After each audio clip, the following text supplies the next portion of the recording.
Mm. Mm-mm. So here we are, ladies and gentlemen. We're on a Friday. Minnesota's gotten cold again. Minnesota, my heart's devotion. But we are promised warmer weather on the way. So, like the Grateful Dead song, right? Help on the way. There's hope. There's always hope. Hope is always there. So, together, we will read a little Shakespeare and we'll go into the weekend. So, hopefully you have your copy of William Shakespeare's Romeo and Juliet. I'm using my Dover edition here. Now, just to recap for you real quick. We've been talking so far about a number of different themes going through the work. One of the major themes going through the work is the idea of unbridled lust, and what does that do to a person or persons. And I'm taking as the model Sonnet 129. In 129, he talks about how lust, when it's unrestrained, is extreme and it's violent, it's not to be trusted. And we've seen a great deal of that in both Juliet and in Romeo as well. And then, of course, in the fight between Romeo and Tybalt and Mercutio before that. In this scene, we'll see a little bit more of it. We'll see a little bit more of that not to be trusted and perjury thing that goes on with lust unbridled. Another major theme that we've been working through is the idea of nominalism and realism. And as a quick recap, nominalism, realism were two camps in the scholastic debate of the 13th century. And the nominalists believed that what we say and think are constructs. In name only do they have meaning. They are naming things in the world that honestly could be named anything. But we name them a certain thing so that we distinguish one thing from another. But there's no otherworldliness to those constructs for a nominalist. And the realists, on the other hand, are holding that construct, the word is not a construct, the word is rather tapping into something real in another world, in a metaphysical world. And those two camps were debating with one another for quite some time, until 1277, when the debate was shut down by Archbishop Tempier of Paris. So for some 300 years, that idea has continued rolling around in Europe.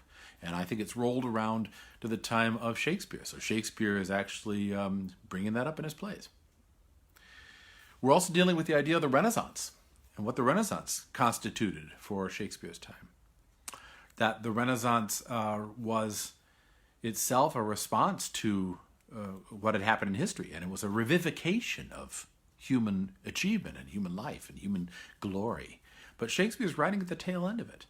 And so he's writing on the downward slope of the Renaissance. You know, the Renaissance kind of reaches a high mark, and most historians point to the sacking of Rome by the Holy Roman Emperor's army, because he had hired an army that was mostly mercenaries. And I think my dates are notoriously going to be wrong, but I want to say 1545 is what we're talking about for that sacking of Rome. I'll have to check and find out. But the sacking of Rome kind of constitutes that peak of the Renaissance where it begins on a downward slope after that. And by the time it gets to old Billy Shakespeare, he's writing on this sort of jaded, rather darker vision of what human achievement really yielded. Whereas before it was like human achievement gives great abundance and all these possibilities are there. By the end of it, it was like human achievement results in the sacking of Rome and continued warfare and this creation of an illusion through perspective. Maybe it's not all that great that it's cut out to be. We're also dealing with Shakespeare's knowledge of history in England and in Europe, that they had suffered famine and they had suffered warfare and they'd suffered the shifting of the religion to France and then back at the end of the 1300s. And Shakespeare himself had endured the plague in England. You know, for those of us who are going through this period of time now here in our own country and throughout the world, we have to keep in mind that this is not the first time this has happened. This has happened numerous times to our race, to the human race, that plague has devastated us and that we have gone into self-isolation. Shakespeare himself wrote in the late 1500s, he wrote during a time period when the plague, the Black Plague, the bubonic plague, was again raging through England, and people were cloistered in their homes in terror. You know, they would shut up these whole towns in Europe. They'd shut them up. Nobody would go in and out, and they just waited out. They just wait for the people to die who were going to die. And those that lived, they lived. And those that died, they died. And that's just the way it was. So our period in history is in many ways different from previous periods. And we have a great deal more luxuries and a great deal more privileges. But in many ways, we still suffer and endure the same things that every human has suffered and endured, and aspire to the same things that every human has aspired to before us. So in some ways we take heart, because this is it's no different in some respects from what people have gone through before. So put it into perspective. And of course, on some sites I am constantly reminded by the meme that Shakespeare is there writing these great plays while he is sequestered away from the plague, you know, and it gives great encouragement, and also not so much, because I'm not writing Othello. I'm not writing Macbeth while I'm sequestered. I'm just trying to get by, as I'm sure you are too. One way or the other, Shakespeare is writing and incorporating those historical events and those other movements of thought into his great work here of Romeo and Juliet. And we talked last time about how Romeo had become unmanned by Juliet, and how he had lost his manly power, his thaumatic ability there. Basically, in, thank you, Christopher, 1527, sack of Rome, 1527, thank you. He had lost his ability as a man to be able to respond to the evils that were threatening him, particularly the threat of Tybalt, who, as we said before, Tybalt represents a character, no doubt, that was a demonic character, Byleth, who was considered to be the king or prince of cats. And Mercutio, who was Mercury, who was Hermes, the guide for souls and the guide for pilgrims. He calls him out, you you prince of cats, you rat catcher, and then fights with him. And whether he would have defeated Tybalt or not, we don't know, because Romeo steps in and tries to be the good peacenik and stop everything, and Mercutio gets gouged in the midst of it. So his very attempt to stop the fracas ends up getting his best friend killed. Now, in this scene, we're going to see Juliet and her response to all this unpleasantness. And what kind of character can we draw about Juliet, given her response to this? So hopefully you have yourself a little bit of liquefaction, and hopefully you have your Shakespeare, and you can read along with me as we read here in William Shakespeare's Romeo and Juliet. We are on Act 3. Act 3, Scene 2. This is Capulet's orchard. So Shakespeare had to bow to the needs of a stage, and he only had a few set pieces that he was probably going to use. But it is ironic, don't you think, that here we go back to Capulet's orchard, which is the same place where we had that love scene, alleged love scene, back in 2. So we open with Juliet giving, I think, one of the greatest female character reflections on love and desire and lust that Shakespeare ever wrote. And it is quite beautiful in some ways. And in other ways, it does seem to recall, to some degree, Lady Macbeth's great speech, which we'll go back over once we're finished reading. Let's read together. Act 3, Scene 2, Capulet's orchard. Enter Juliet. Gallop apace, you fiery-footed steeds, towards Phoebus' lodging. Such a wagoner as Phaethon would whip you to the west, and bring in cloudy night immediately. Spread thy close curtain, love performing night, that runaways' eyes may wink, and Romeo leap to these arms, untalked of and unseen. Lovers can see, to do their amorous rites by their own beauties, or, if love be blind, it best agrees with night. Come, civil night, thou sober-suited matron all in black, and learn me how to lose a winning match, played for a pair of stainless maidenhoods. Hood my unmanned blood, bating in my cheeks, with thy black mantle, till strange love grown bold think true love acted simple modesty. Come, night, come, Romeo, come thou day in night, for thou wilt lie upon the wings of night whiter than new snow on a raven's back. Come, gentle night, come, loving black-browed night, give me my Romeo, and when he shall die, take him and cut him out in little stars, and he will make the face of heaven so fine that all the world will be in love with night and pay no worship to the garish sun. Oh, I have bought the mansion of love, but not possessed it, and though I am sold, not yet enjoined. So tedious is this day, as is the night before some festival to an impatient child, that hath new robes and may not wear them. Oh, here comes my nurse, and she brings news, and every tongue that speaks but Romeo's name speaks heavenly eloquence. Enter the nurse with cords. Now, nurse, what news? What hast thou there? The cords that Romeo bid thee fetch? The nurse says, Aye, the cords, and throws them down. Ay me, what news? Why dost thou wring thy hands? Ah, well a day.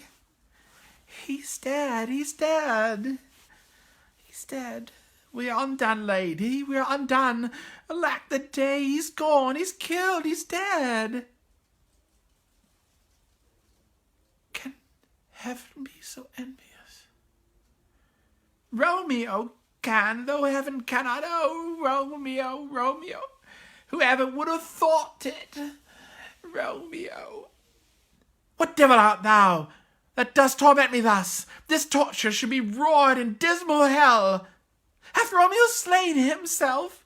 Say thou but I, and that bare foul eye shall poison more than the death-darting eye of cockatrice.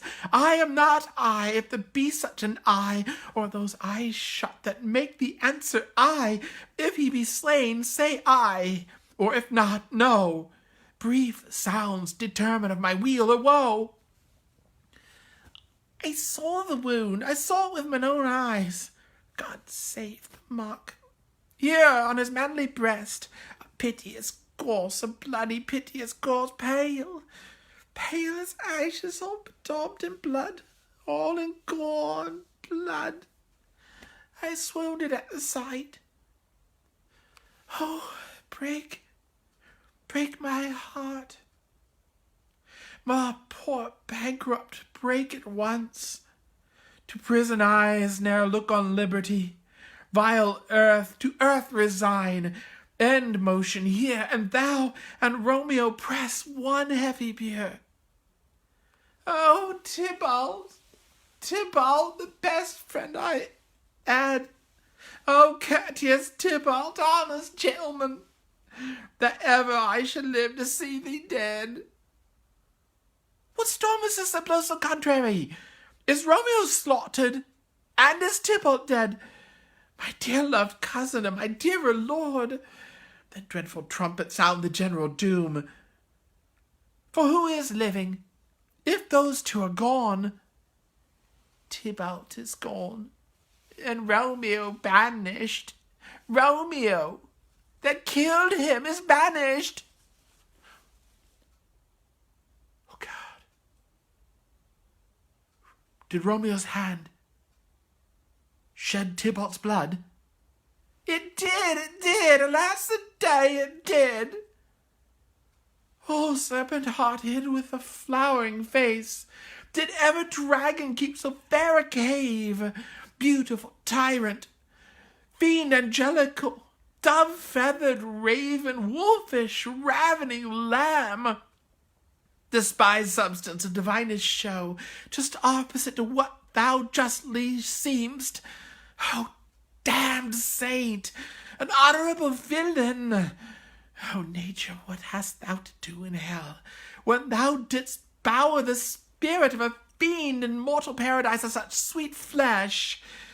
Was ever book containing such vile matter so fairly bound? Who that deceit should dwell in such a gorgeous palace?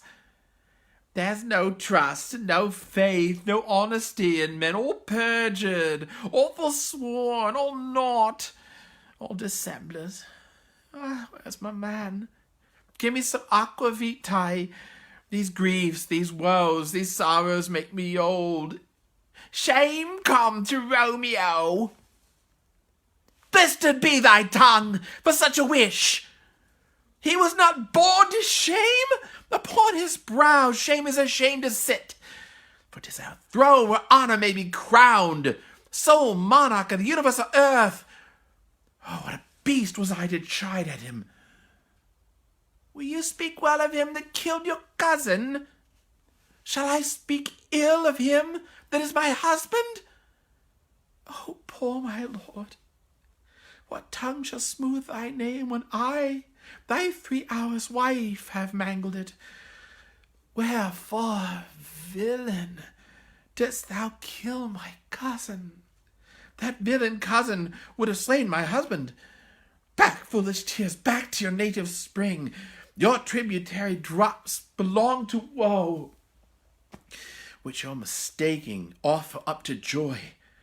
My husband lives, that Tybalt would have slain, and Tybalt's dead, that would have slain my husband. All this is comfort, wherefore weep I then. Some word there was worser than Tybalt's death, that murdered me. I would forget it fain, but oh, it presses to my memory, like damned guilty deeds to sinners' minds. Tybalt is dead, and Romeo banished. That banished, that one word banished, hath slain 10,000 Tybalts. Tybalt's death was woe enough, and it ended there. Oh, if sour woe delights in fellowship, and needly will be ranked with other griefs, why follow not, when she said Tybalt's dead, thy father, or thy mother, nay, or both, which modern lamentation might have moved? But with a rearward following Tybalt's death, Romeo is banished. To speak that word, is father, mother, Tybalt, Romeo, Juliet, all slain, all dead. Romeo's banished. Ah, there's no end, no limit, measure or bound in that word's death. No words can that woe sound. Where's my father and my mother, nurse? I weeping and wailing over Tybalt's corse. Will you go to them? I will bring you thither. Wash they his wounds with tears, mine shall be spent when theirs are dry, for Romeo's banishment. Take up those cords, those poor ropes, you are beguiled, both you and I, for Romeo is exiled. He made you for a highway to my bed, but I, a maid, the maiden widowed. Come, cords, come. Nurse, I'll to my wedding bed, and death, not ransom, take my maiden head. I to your chamber, I'll find Romeo, to comfort you. I wot well where he is. Hark ye, your Romeo will be here at night. I'll to him. He is hid at Launce's cell. Oh, find him. Give him this ring, my true knight, and bid him come to take his last farewell. Exeunt.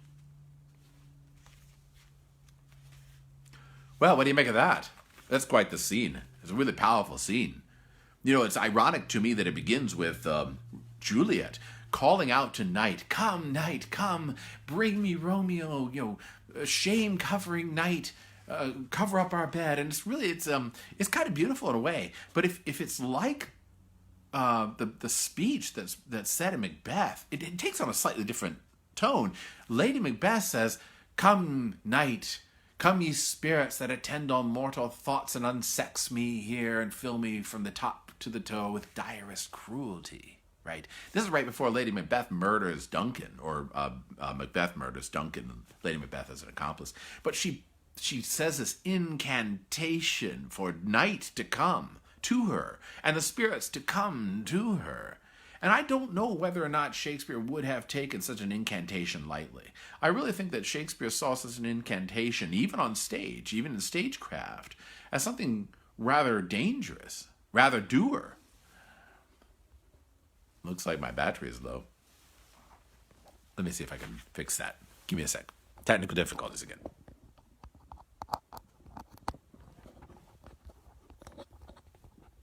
Okay, that should work.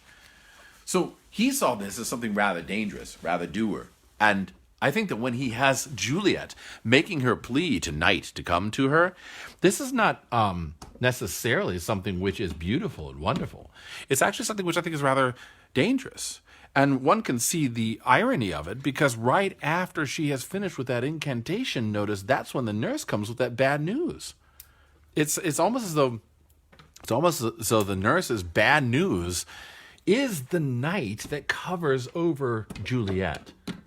What, after all, does night mirror? What is the parallel to night but death itself?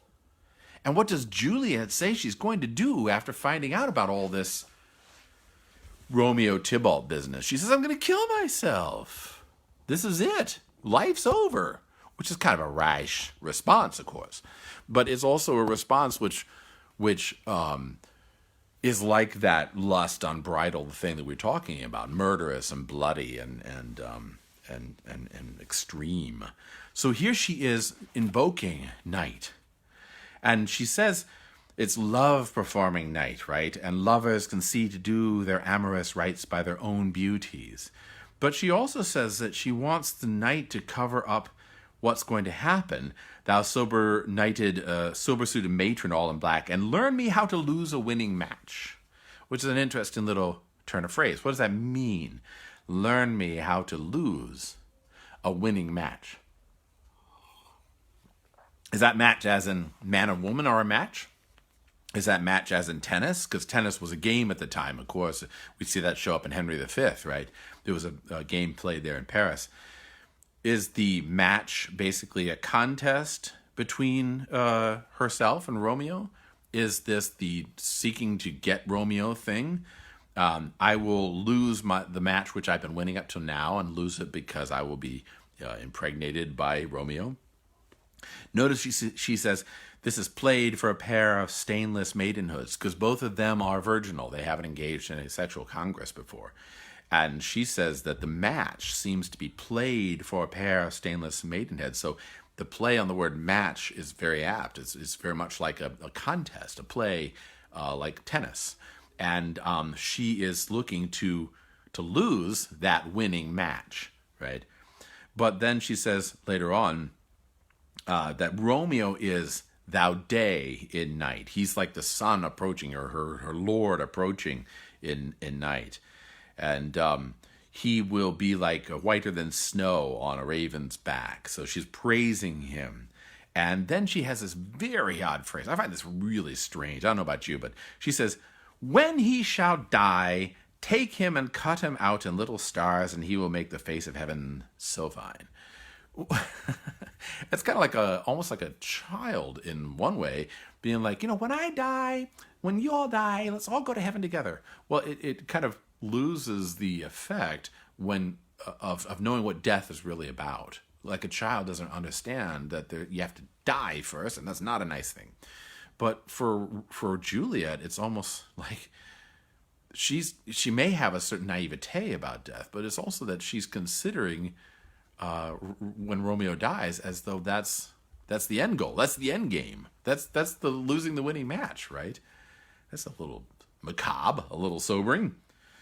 And then she talks about how he is brighter than the sun, and all the world will be in love with night because Romeo will be up there in the stars and pay no attention to the garish day. Which, again, you could say, oh, that's beautiful. It's a beautiful reflection, very romantic.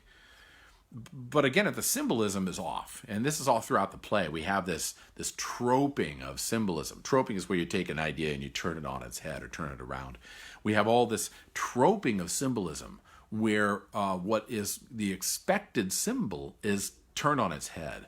And the expected symbol is that we live for the day. Life, sun, rational thought, masculinity, the day, they all kind of go together. And the idea of femininity and of reflection and of mystery and of beauty and of night all go together. But life is frequently associated with the day, and death is frequently associated with the night. So if we're not worshiping the garish day anymore, then we're worshiping the night. And in some ways you can read it as that's like suddenly we're worshiping death. It's off. It's a trope that's off. She also then says that she's like this impatient child waiting for Romeo to come to her. And if we are making the argument that she's in love with him and she can't wait to see him, that's a valid argument. But on the other hand, it's kind of betrayed by the next scene. Because in the next scene, she goes and does this about face. And speaking of an about face, the sun has set and I am getting darker by the minute here. So I'm going to see if I can't turn on a light or two. Bear with me again, technical difficulties. All part of the wonderful world of technology here. To continue, though, with the discussion, notice that when she has the nurse appear, the nurse appears and gives her this news about Romeo, and she is immediately thinking, her first response is, someone killed Romeo, or things are really looking dour because Romeo has been killed. Her first and foremost response is, did Romeo kill himself? What does that tell you about her opinion of his character? That her first thought would be that he had killed himself. Does she see something in his character which is, wavering, or like his emo personality maybe? Or that he is not to be trusted with life, or that he has a tendency towards suicide? The first thing out of her mouth is, dang it, I hope he didn't kill himself. That kind of clues us into the idea that Romeo has these issues, and that those issues are tending towards self-destruction. And I wonder about that. I think that Juliet is the smarter of the two. I think she is smarter than Romeo. Much more clever, much more in tune with human craftiness and thought than Romeo is.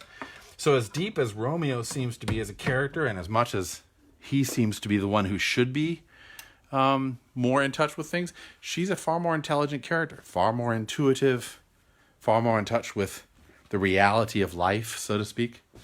So here she is, sizing up Romeo's character and saying he's a guy who would kill himself in a bad situation. And her response after that is also quite startling, because it's then that she says something to the effect, not, oh, I'm so sorry he's gone, or, oh, darn it, it's awful that he's gone. But rather, he messed up my plans. How dare Romeo screw up my plans? And she has this line here. So, sorry about the roundabout there. Had to turn on some lights. Wasn't prepared for that. Finds out about this. She finds out that he had killed himself, right? She says, can heaven be so envious? In other words, does heaven hate me so much? Envy my situation and try to destroy me and take away this great thing that I've been planning. Not God's will be done, or, oh, that's terrible, it's tragic that he killed himself, or I'm so sorrowful that he killed himself. But rather, can heaven be so envious? Does God himself envy this great thing that we have, these two teenagers? And then she says this torture should be roared in dismal hell, right? That this torture of not having Romeo anymore should be roared out in dismal hell. So there's a reference to hell, like the reference to night is a reference to death. And then hath Romeo slain himself, right? That's her first thought on him. And then she had this on stage when you're reading the text. If you're following along, you'll notice that she uses the word I, the first person personal pronoun, singular pronoun, but that the word comes off as a yes, I, I, captain. And so say thou but I, and that bare vowel, I, shall poison more than the death-darting eye of cockatrice. I am not I, if there be such an I, or those eyes shut that make thee answer I. If he be slain, say I, or if not, no. I'm not sure quite what to make of that. That's a really interesting, series of I's that she brings up. I guess you could read a number of different things about it. Shakespeare may be embedding here this revelation that really it's all about Juliet. This is an ego thing. I. Maybe. It may be that she is splitting from herself at this point. I am not I, if there be such an I, right? I am no longer myself if you say yes and Romeo killed himself. It may be that that when he kills himself, he has killed her too. Or it could just be, a typo. I'd go with the former rather than the latter. And then she goes on, right, when the nurse actually tells her, she asks, is Romeo slaughtered, is Tybalt dead? Who is still living, right, because I'm not. And then the nurse tells her, Romeo killed Tybalt, and now Romeo is banished. And there's this startling caesura that occurs here in the text. A caesura is a sudden break in poetry where you just come to a complete stop before you begin the next idea. And on stage, you can see how this reaction, where she says, oh God, did Romeo's hand shed Tybalt's blood? Could be read a number of ways, but it certainly does seem to be read as, to some degree, as in, I can't believe this is real. Are you telling me here that Romeo has killed Tybalt? Because that's almost more horrible than himself. So her reaction at that point, and then she goes on, and this really gets me. I find this amazing with her, that she goes off on a tirade on Romeo. And that the tirade that she has just damns him. She says, damned saint that you are. You're a villain. You looked beautiful, but here you are destroying me and destroying all my plans and destroying my life and etc. So how dare you do all these things? By the way, if you find this amusing, that I'm struggling desperately to get this to work, then mock on, Voltaire, mock on. I'm sure it's very funny. Well, such is life. And here you have technical difficulties. All right, back to Juliet's technical difficulties. She says right after she finds out that Romeo killed Tybalt and that has now been banished, she calls him a serpent heart with a flowering face. He's false. He's fake. He's a dragon with a fair cave. He's a beautiful tyrant and a fiend angelical. A fiend. That's a demon. She's calling Romeo a demon and a fiend and a dragon. He's a dove-feathered raven. Whereas before she was saying that he was the snow on a raven's back, white on the black. Now he is the raven itself. She says he's a wolvish, ravening lamb. right? Who looks like a lamb but is really a wolf. He's a despised substance of divinest show. She says he's a damned saint and an honorable villain. And then, O nature, what hast thou to do in hell when thou didst bower the spirit of a fiend in mortal paradise of such sweet flesh? Romeo deceived me. He was supposed to be this beautiful, perfect answer to all my prayers, and now he's a fiend, and here he's killed Tybalt, he's been banished, and everything's gone just to hell in a handbasket. That's extreme, by the way. If I'm not getting this across to you, that's an extreme response. She's not calm. She doesn't have a Zen-like presence. She is not handling the situation well. Instead, she's really radical. So even if we don't read her as a villain, we don't read her as conniving, or we don't read her as trying to take advantage of Romeo, we can certainly read her as being extreme. Her response is definitely on the extreme. And those who want to excuse it as well, every teenager does this, perhaps that doesn't make it right. I don't think Shakespeare would see it as right. I think Shakespeare is suggesting that this extreme response on the part of Juliet is itself a bad thing, that this is part of the problem, that she is extreme in the way she is responding to the situation. I think we could read that with some level of security. Now, she goes on, the nurse then says that Romeo, shame come to him, and then she immediately flips again and says, how dare you? How dare you? How dare you? Right? Like Greta Thunberg. She immediately turns on the nurse and tells the nurse, right, that you are wrong to pour any kind of shame on Romeo, even though she just did it. She just was doing the very same thing, which, again, it's a little odd. But she says that he was not born for shame. That's not what he was born for. He was upon his brow is a shame to sit, shame is. And that he is born for a throne, like a monarch of the universal earth. I should never have chided him myself, right? I was wrong to do so. And I like this. They've been married 3 hours. You know, we've talked about the rapidity of the play, like how rapid everything goes. They've only been married 3 hours, and all of a sudden they're getting into their first fight in a way. I mean, Romeo got into a fight with Tybalt, and now she's just berating him left and right.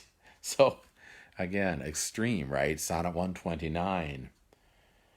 And then she has, near the end of this long speech that she has in scene 2, she says, why followed not, when she said Tybalt's dead, thy father or thy mother, nay, or both, which modern lamentation might have moved?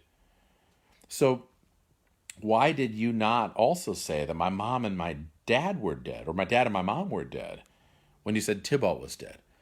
That way, when I wept and mourned and cried over the banishment of Romeo, people would have thought that it was for my mom and dad and not caught on to the idea that it was just for Romeo. And they wouldn't have caught on to the fact that we're married.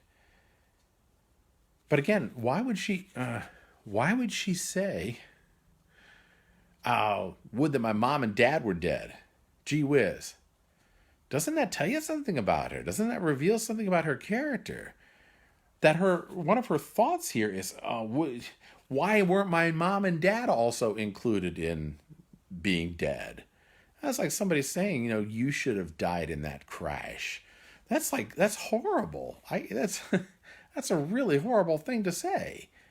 Like, if my mom and dad were dead, it would be better because then it would cover up the fact that I'm weeping over Romeo. Nice.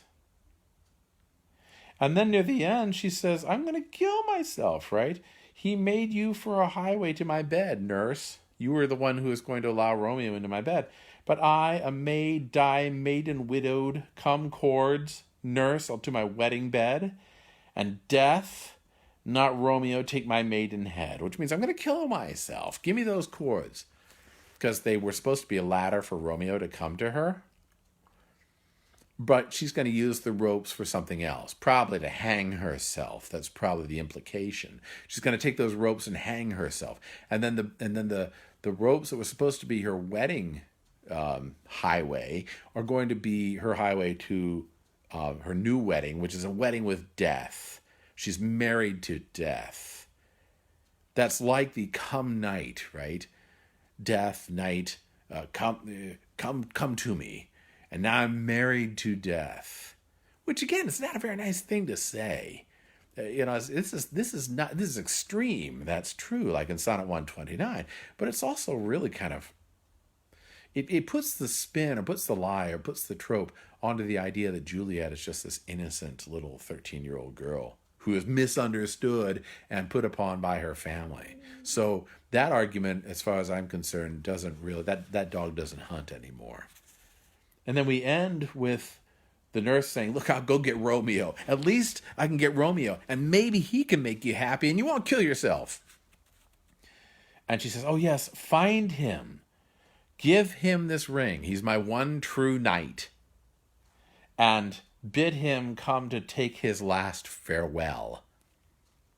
Don't bid him come and consummate his wedding, his marriage, but bid him come and take his last farewell because I'm going to kill myself anyway.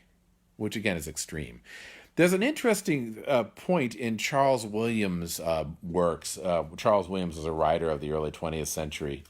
And he writes in one of them about how the character who has chosen to do certain evil things at some point is like on a roller coaster towards destruction. They can't stop on this route they've chosen towards self-destruction, right? Almost like because of certain actions, they can't turn back or think they can't turn back. And Williams, who is a Christian, is reflecting in that character on the difference in vision that a person who really believes in providence versus a person who doesn't believe, that difference in vision. If one doesn't believe in a providential system, a providential God, a providential world, then your acts are irrevocable. You do certain things and you can't turn back from the course that you're on. If you've chosen to do X, Y, Z act, then there's no forgiveness. There's no salvation. You might as well go all the way, as Fulton Sheen says, right, with his great discussion of the demonic. You might as well go all the way. You've done enough now. Well, that's kind of like where Juliet is, I think, mentally.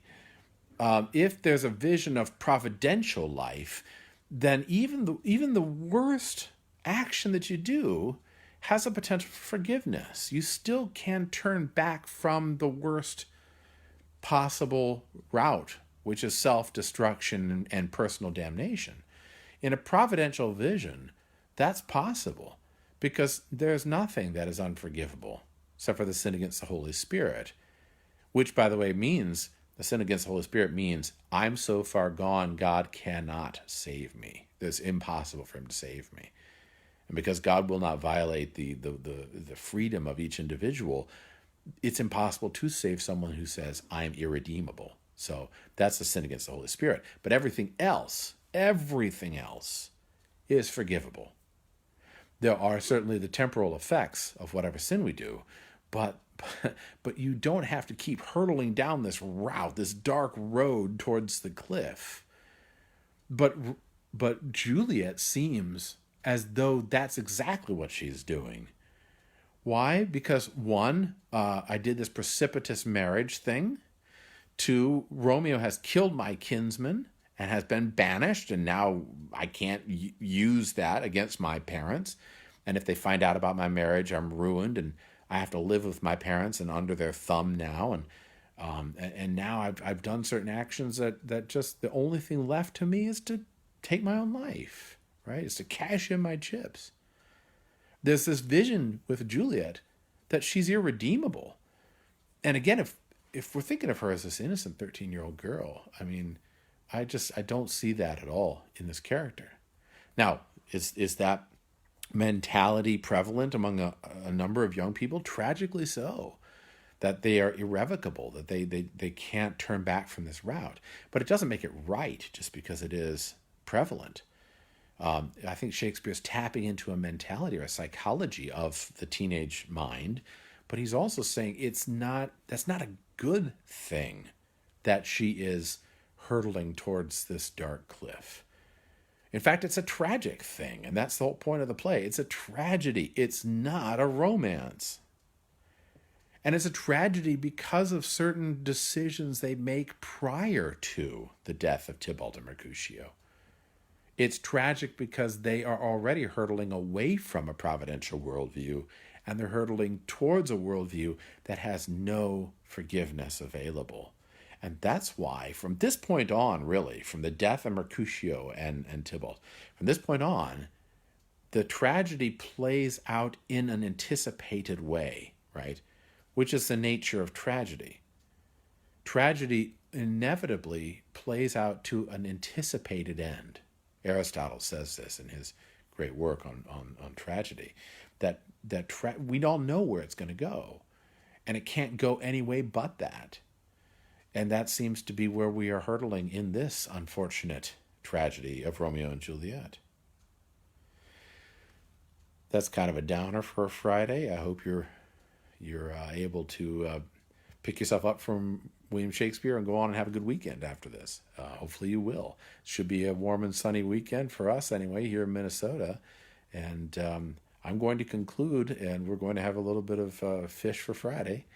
So for all of you who have joined me, thank you so much. I really appreciate your being here. And we'll meet again on Monday. Until then, stay healthy, stay safe. God bless you all. Take care.